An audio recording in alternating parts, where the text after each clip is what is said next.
After 9/11, the masses of people in New York needing grief and loss counseling was immense. Fortunately, FDNY counseling services sought out specialists who could help people on a large scale by speaking to families privately in their homes and also at Ground Zero.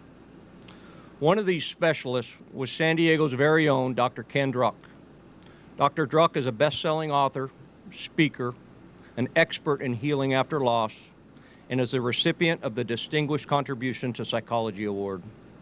Ken's work has helped shape our worldview of what it means to live honorably with integrity after a tragedy.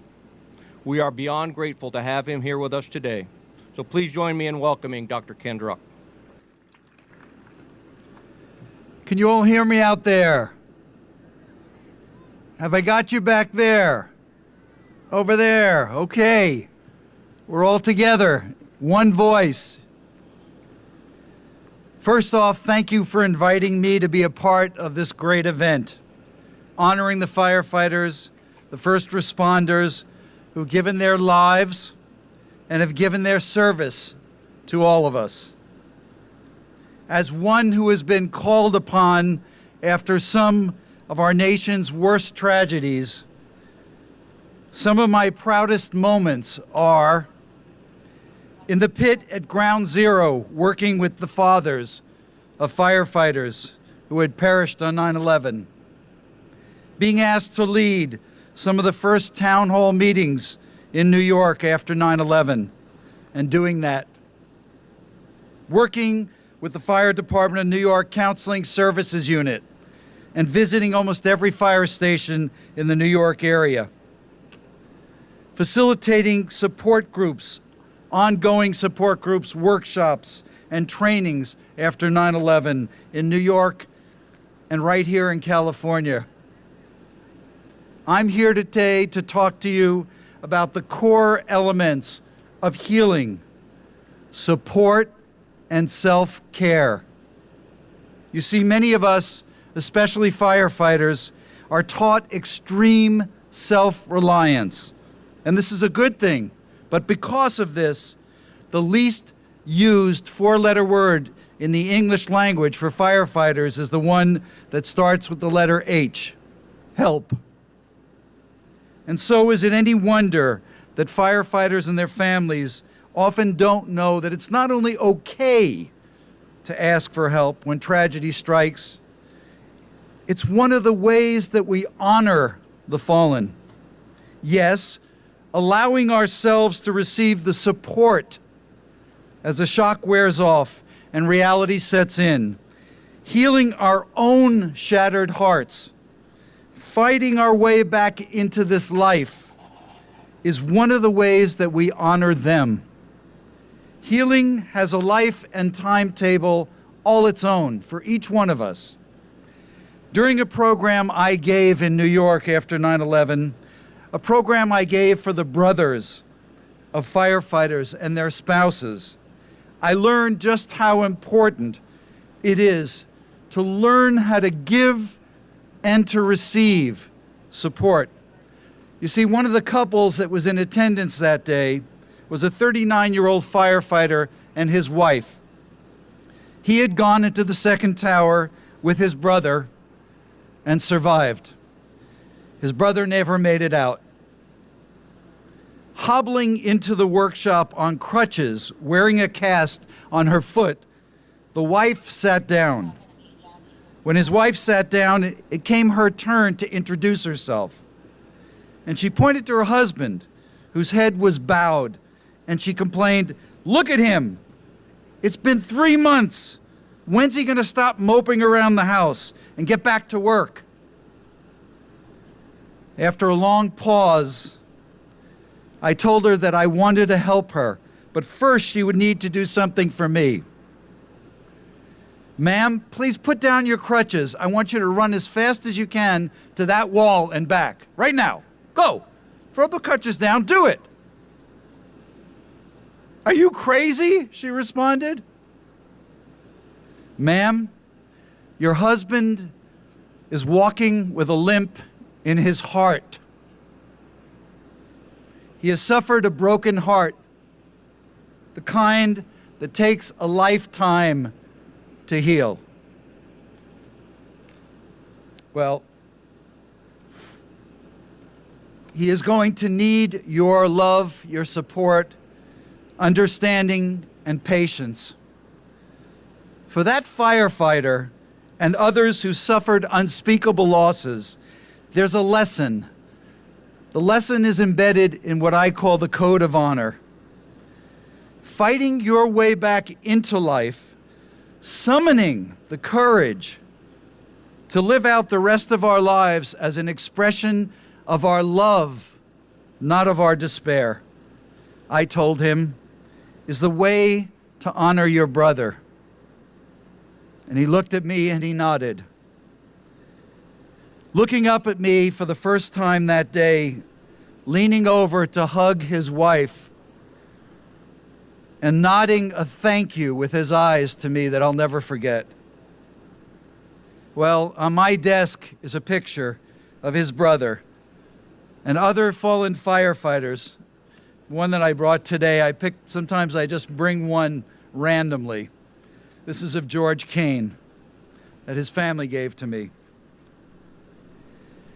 Along with the American flag that framed and was given to me by the Fire Department in New York in recognition of my service, helping families find the strength, courage, and faith to go on after 9/11 and tragedies like Columbine, Sandy Hook, Boston, Las Vegas, and so on, has been a way of honoring my own daughter, Jenna, who died tragically at age 21 while studying abroad. Without the love and support of my family and friends, and my own willingness to get help when I needed it, I would not be standing in front of you today. And without these things, our firefighters and first responders and others who work in life and death situations every single day can slip into a crippling darkness. When we are man or woman enough to ask for help and download the software for support and professional grade self-care, we learn the following. We learn that we're all human, vulnerable, and breakable. We learn that we're also resilient. It's in our DNA, and we're capable of healing after even the worst losses and traumas. What else do we learn? We learn that grieving a loss, including a living loss, and you know what a living loss is, nobody's died, but we've suffered a loss, our heart's broken, an estranged family member, somebody who's strung out, somebody who's depressed, somebody who's been deployed. But we learn that grieving a loss is as natural as bleeding when you're cut. Grief is normal and natural, and we need to allow it to take its course. We learned that none of us gets through this alone. Asking for and getting help takes great courage and humility. That shame and fear are the enemies of emotional healing. When we feel shame, it shuts us down. We're too embarrassed to say, hey, this is a moment in my life that I need to reach out to you for help. When we make love, not despair, the central organizing principle of our lives, we live forward, not backwards. I also learned that paradox is a very high form of understanding the truth. We can be both broken and whole. People look at me and they say, I can't imagine what it was like to lose a daughter. And they say, I can see that you still feel it. Yes, I walk with a limp in my heart, and there's a brokenness there. The fact that my daughter didn't get to live out her life breaks my heart. But I'm perhaps more whole than ever. I'm broken and whole. The wholeness that grows out of our brokenness is something we need not to be ashamed of. Finally, navigating our way out of darkness takes great courage and patience, humility, and self-compassion. We're all a work in progress, and we go one breath at a time, don't we? That workshop in New York after 9/11 combined laughter, tears, love, trust, honesty, and newfound awareness. Sharing our stories helped unburden our sorrows, normalize what all of us have been going through, and find hope. At the very end of that day, a bereaved father poked his nose in the room looking for his wife. A woman on the side said, "Sir, I wish you had been here with us today." Like some of you are going to go home today and say, I wish you had come to the stair climb to be able to feel what I'm feeling right now. He looked at the woman as he looked into our room, our workshop room, and he said, "Nah, no thanks, ma'am. I know how this stuff works. Misery loves company." And he pulled back. After a moment of silence, a woman who had not said a word all day stood up, looked directly at this man in the eyes, and said, "No, sir. Hope loves company." Hope loves company, my button, became the watchword of our work in New York all those years.